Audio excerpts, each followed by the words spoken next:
Eto na guys, gagawa tayo ng kilawing agal-agal. Shout out sa inyong lahat. Magandang araw. Kung gusto mo ganitong klaseng ulam, panoorin mo to yung video na to kung paano gagawa ng kilawing agal-agal. At huwag mo ring kalimutan mag-like, mag-subscribe, pakipalo lang din. Tara, tirahin na natin to kung paano gagawa ng kilawing agal-agal. Ito na yung agal-agal natin. Pinapakuluan natin sa mainit na tubig para matanggal yung amoy ng agal-agal. Yung dagat. Ganyan yan. Yan ang itsura. Umuusok pa yan. Hindi lang yan. Hugasan natin para matanggal yung sticky ng agal-agal. Hugas natin. Mainit pa yan sa kamay. Mas maganda kasi pag tinaan sa mainit na tubig yung agal natin para matanggal yung amoy. At hugasan magkatapos kasi malagkit yan. Bakit malagkit? Yung sa pinakuluan ng galaga, malagkit yan kasi parang ano, gawin ng plastic nila. Sabi nila, gawang plastic na. Ano? Diba? Ilang ulit natin hinugasan. Tanggal, wala yan.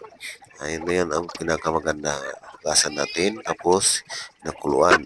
Sa tingin yung konti lang, pero dami yan kasi lagyan natin ng pipino, kamatis, sibuyas dahon, sibuyas, ganyan yan, para mas masarap.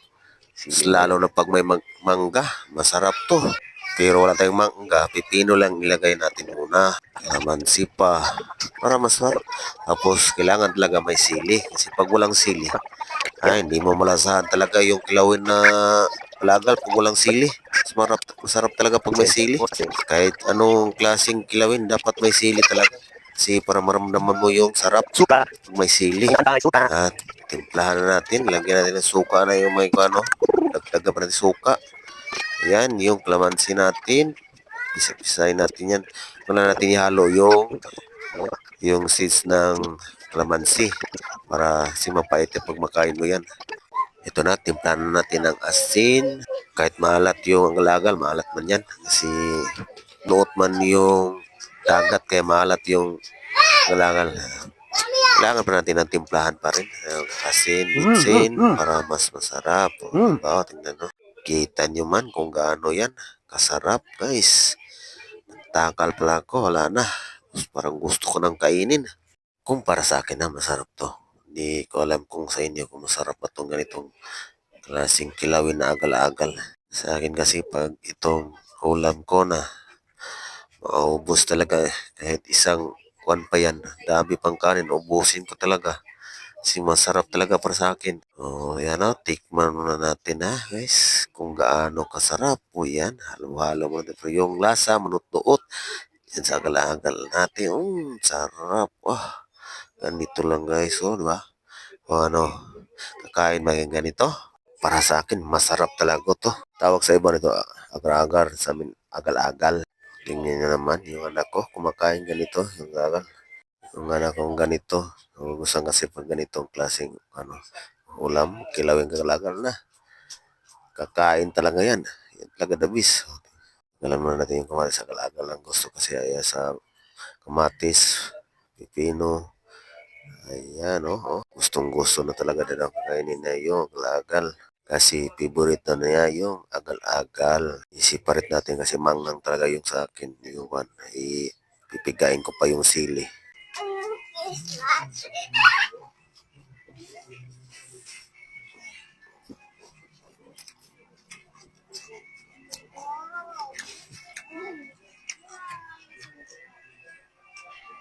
Ito diet. Pipino. Mantag pipino. Masarap.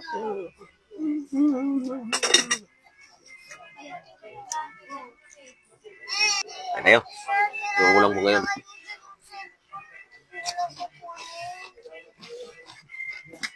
Kanin. Dami. Ito kadami yung ulam natin. Abang di pa maanghang.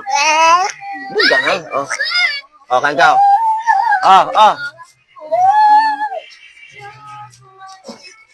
Nga.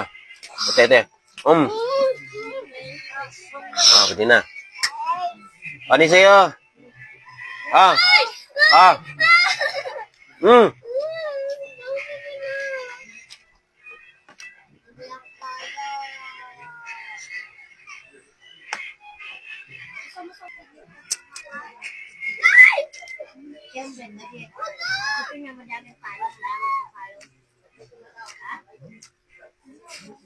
Mm.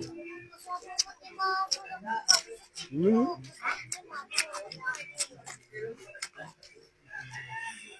Ano yun? Ano yun ako? Ayun.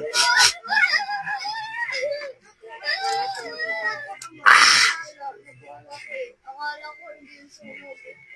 Pati yan, anong sunog? Yung tubig nakakapasok.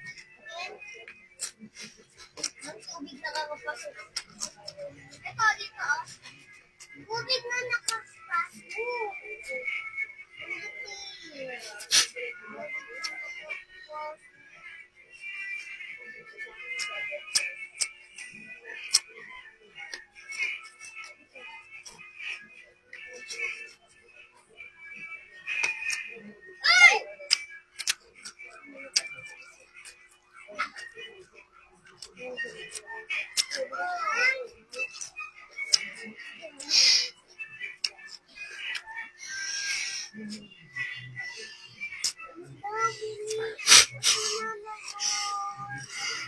Hi guys, Mingor.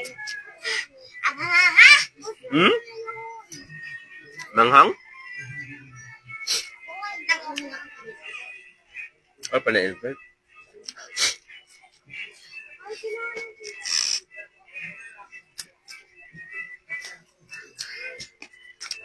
Hanggang, ba't kumain ka ba? Hindi ka naman kumain? Hanghang. Ako manghang.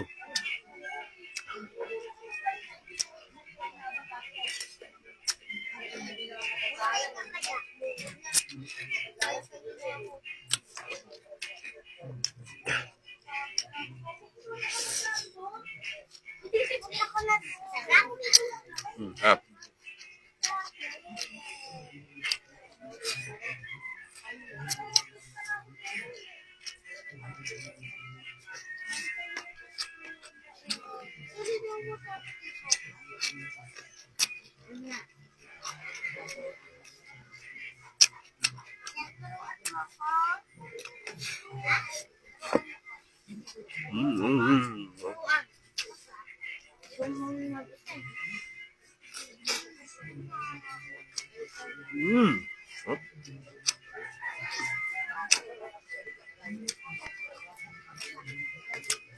Makain ba ganito?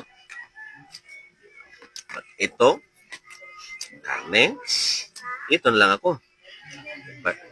Itabi mo yung karne, ito na ako sa kilawin.